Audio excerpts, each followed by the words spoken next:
Hello and welcome to Tutorials Point. In this session, we'll be learning about passing data to server using Ajax. To pass data to server using Ajax, we have a parameter in request which is data. We can send data to server using this parameter. While requesting, we can do $selector dot method. Here method can contain anything from load, get, post, anything. And we have to specify URL of the server.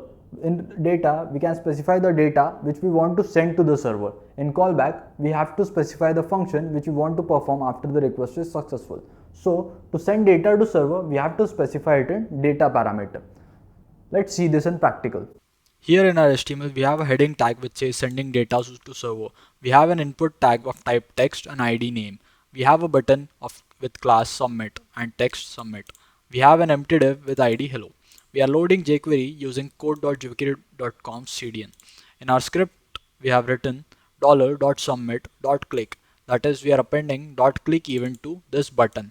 And on click, we are executing this function inside which we have declared a variable name which is taking input as $#name.val. So anything user enters in this input box will be stored in this name variable on click of the submit button.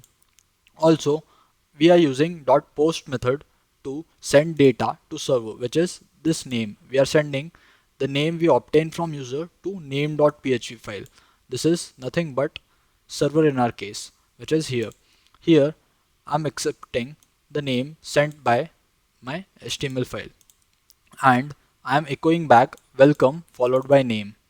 So this file returns me the output welcome followed by the name we obtain through the user's input.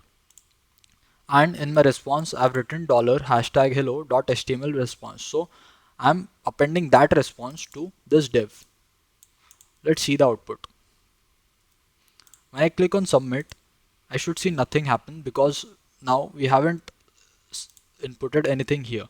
Now if I input anything here like Pratik and click on submit, we see welcome Pratik, which we received from name.php file.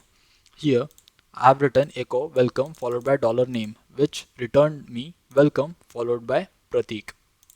So this is how we can send data to server using post method. That was all about sending data to server. Thank you.